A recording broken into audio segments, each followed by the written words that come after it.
Lige om lidt skal I høre om englen Astrid. Vi har brug for, at vi har nogle skuespillere her, som står klar.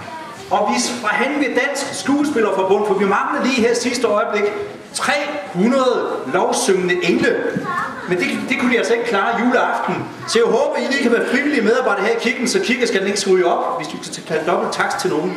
Som på et tidspunkt, så har vi 300 lovsyngende engle, der i dagens og tidligere anledning sidder ved, så I er bare klar. Nu skal I høre om englen Astrid.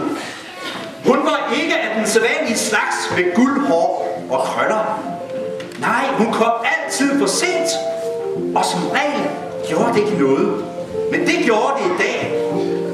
For i dag skulle englene i Astrids englepatrulje have deres rigtige store voksenvinger. De vågnede tidligt og var meget, meget spændte. Og så tog de hen til en særlig sky, der var blød og lyserød og glimtede ligesom candyfloss.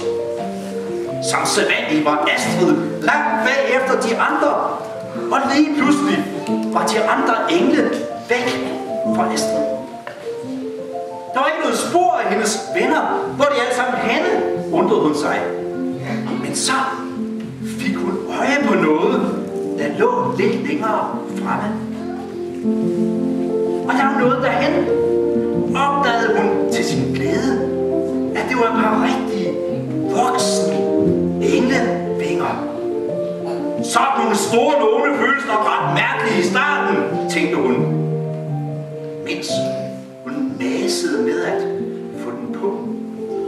Men nej, hvor er de smukke.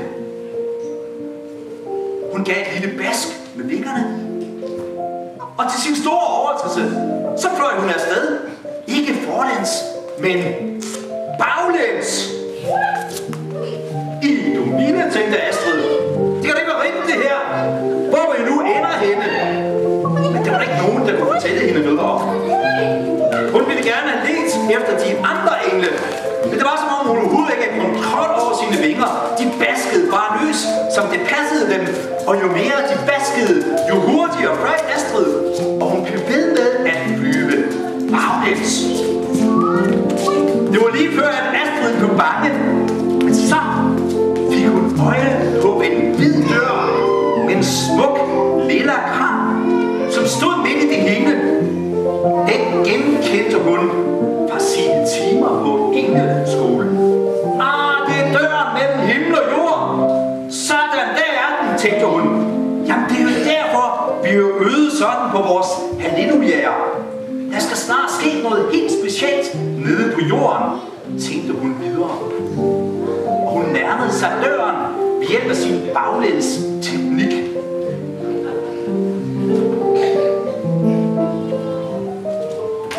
Og hun åbnede og fløj gennem døren, baglæns selvfølgelig, og susede ned på jorden. Og det lykkedes hende at lande med benene nedad. Sådan da. Lidt derfra. Der var der lys. Hun så et lys på jorden, der blinkede ligesom en fjern stjerne. Det var et bål, og rundt om bålet sad der 3 konger. Astrid kunne med det samme se, at det var konger, for de havde alle sammen krone på. Hun var meget genert, da hun nærmede sig hen til dem.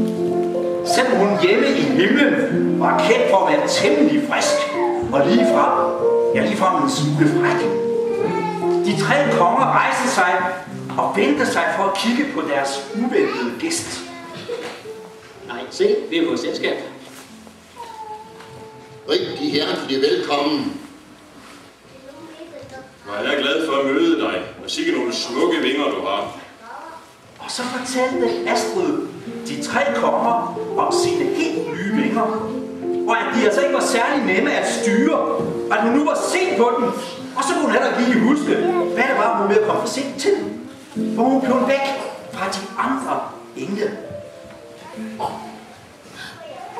Du skal ikke være bange, lille engel. Lad os bede en bøn.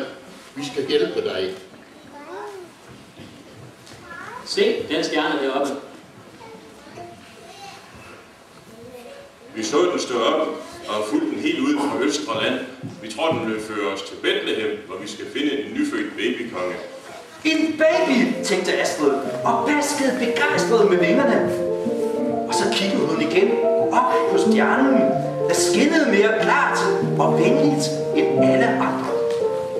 Og nu kunne hun så småt huske, hvad hun og de andre engle havde trænet så meget til. Ja, Gud, vor himmelske far, sender sin søn herned, for at han skal bo på jorden. De halleluja, vi alle sammen har gået øverst på, er for at byde ham velkommen. Hvordan kunne I dog glemme det, tænkte hun, og blev så ophidset, at hun blev ved med at baske løs. Vingerne gik hurtigere og hurtigere på Astrid, mens hun fløj baglæns i en stadig større cirkel.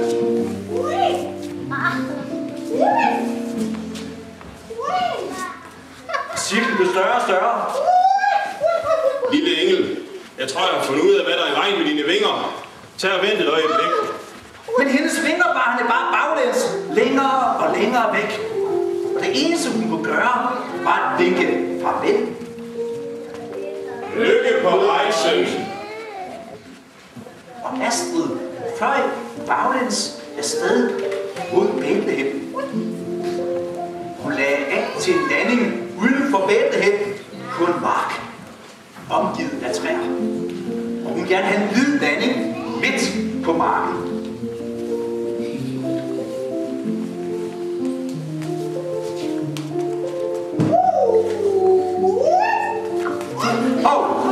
Det blev lidt hård landing midt i et grantræ. Og Astrid sad fast i grantræet. Hun sad uhjælpeligt fast. Hun kunne ikke komme fri ved egen hjælp.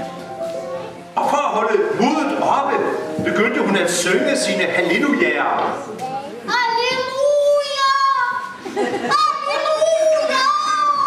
Og forerne kom løbende fra alle sider for at undersøge den mærkelige lyd, der kom fra juletræet. Og forerne sagde, og det andet får sagde, rolig for. Det er bare et af de hersens engle, der har været i hundredvis af det sidste stykke tid.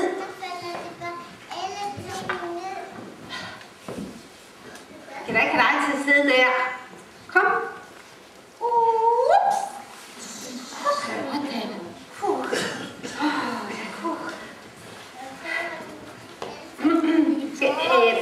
Skal du til Bethlehem, ligesom alle de andre engle, der har været her?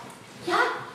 Jamen, Bethlehem, det ligger lige op over bakken der, og så over her.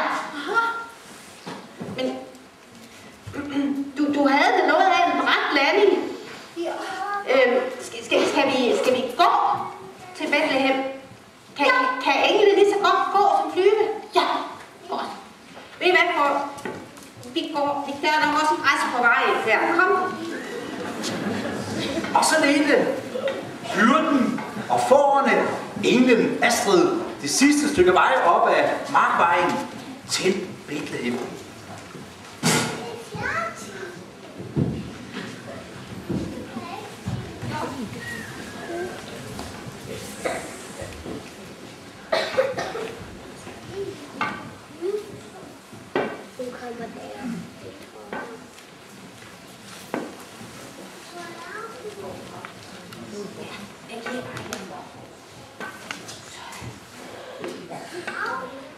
Jeg har altså aldrig hverken set eller hørt engle. Altså ikke før de her 300 engle, de kom. Og altså, jamen det sang så smukt, at jeg blev helt rørt og fik tårer i øjnene. De sang om Guds søn. Jamen, altså alle mine medhyrder, de er jo bare strøget afsted til Bethlehem, så de ville ind og se det lille Jesusbarn og Josef og Maria, som er barnets jordiske forældre. Og så de stak bare af. Men ved du hvad? Der var ikke et sted, den her familie kunne få det her barn. De måtte bo i Men så fik dyrene jo også lov at se med.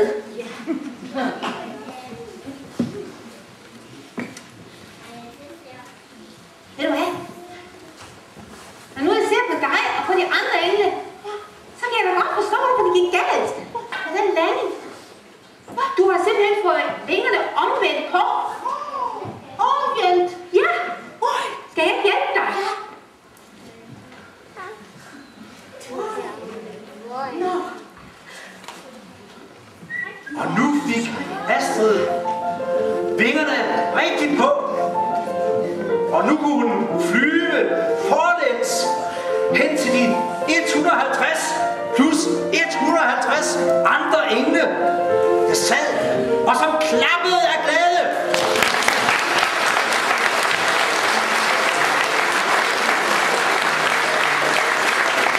Da de så hende, og hendes gamle gråhårede englelærer sagde, Astrid, hvor er det godt at se dig sund og rask. Vi skulle lige til at sende en redningspatrulje ud for at lede efter dig. Det er jo helt mirakel, at du overhovedet kunne finde os. Og lad os så synge igen, sagde englelæreren. Og alle 300 engle, og fårene, og hyrden, og englen Astrid, og vismændene, de sang